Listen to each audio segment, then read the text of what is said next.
नमस्कार, the press Hindi आप देख रहे हैं और मैं हूं आपके साथ पूर्वी। दिवाली की खुशियां इस बार कुछ लोगों को दर्द देकर भी गई हैं।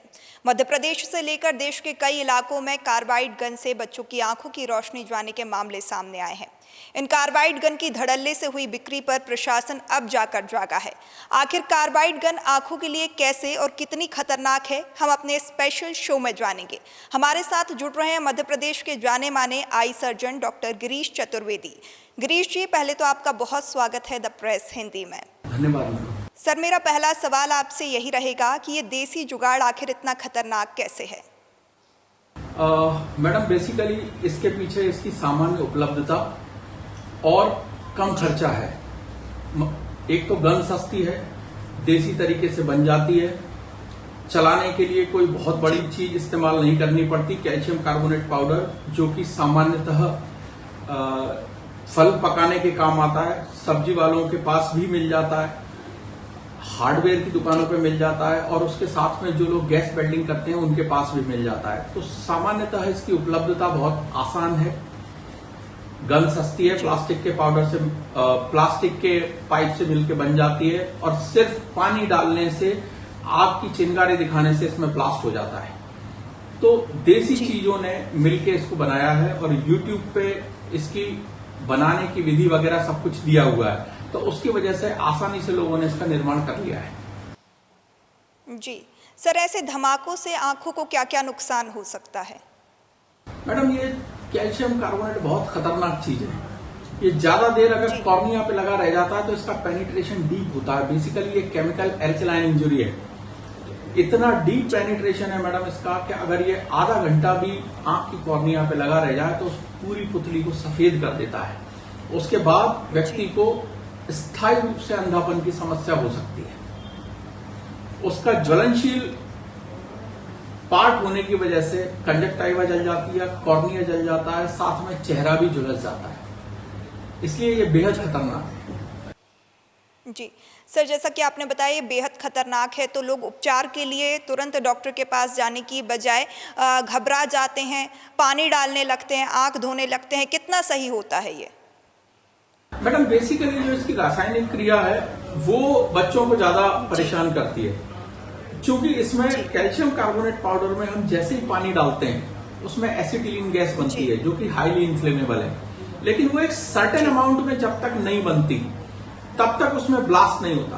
बच्चे चूंकि क्यूरियस होते हैं, अधीर होते हैं, तो वो फ्लेम जलाने के बाद भी जब उनको लगता है कि धमाका नहीं हुआ तो ऐसे झांक के देखने लगते हैं। क्योंकि जब वो झांक के देखते हैं तत्क्षण ब्लास्ट हो जाता है, तो वो पूरा पाउडर आके आंखों में जमा हो जाता है। इसकी वजह से डीप पेनिट्रेशन होता है। अब जैसे ही अगर पटाखा आंखों में चला जाए या उसका कोई भी पार्ट केमिकल का अंदर चला जाए तो तुरंत उसको वॉश आउट करें, जितना भी हो सके उसको निकालें। उसको तुरंत ठंडे पानी से धोना चाहिए। लेकिन क्या होता है मैडम, वो टिश्यू को वहीं झुलसा देता है और वहीं पे चिपक के रह जाता है।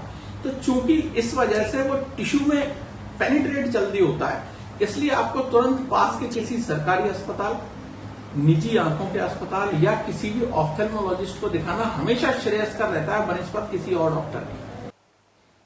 जी, तो सर लोग लापरवाही बरतते हैं। पहले या तो घर में जो उपचार होते हैं, घरेलू उपचार, उनसे प्रयोग करने लगते हैं।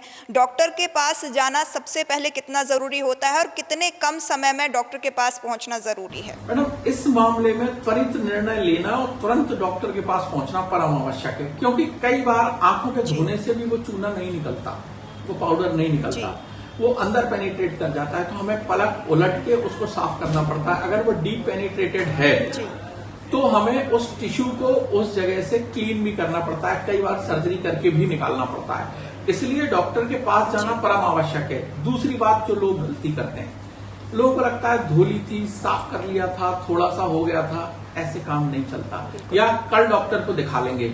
ये जो कल करने वाली बात है ना, 12 घंटे अगर वो आंख में रह गया तो आप मान के चलिए अगर वो कॉर्निया पे 12 घंटे तक उसके संपर्क में रहा तो आंख की रोशनी परमानेंट चली जाती है।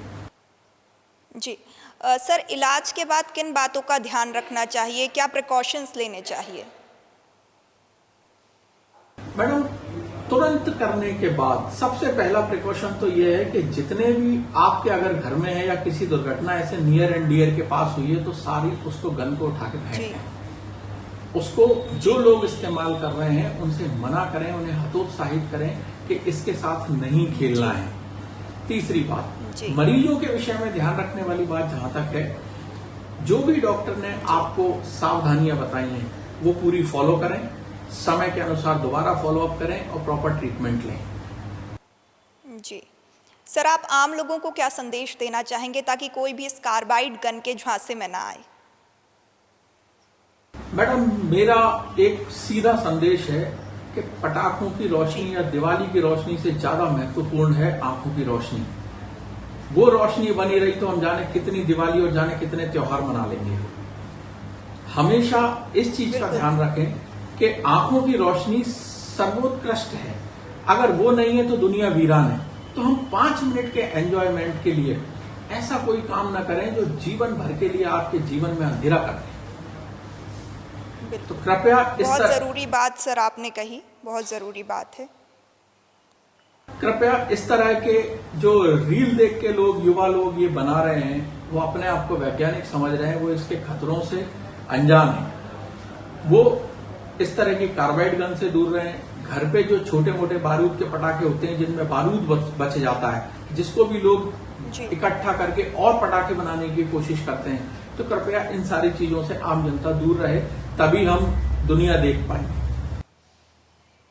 जी बिल्कुल, बहुत शुक्रिया सर इन ज़रूरी इन्फॉर्मेशन के लिए। आपकी बातों से साफ है कि कार्बाइड गन कोई खेल नहीं है, ये जानलेवा है। लोगों से अपील है कि ऐसी देसी जुगाड़ों से दूर रहें और सुरक्षित रहें। सर आपका बहुत शुक्रिया तमाम जानकारी साझा करने के लिए और द प्रेस हिंदी को समय देने के लिए। मैडम, आपके सम्मानित चैनल को इस जन जागरूक अभियान के लिए एक समय देने के लिए आप लोगों का भी बहुत बहुत धन्यवाद।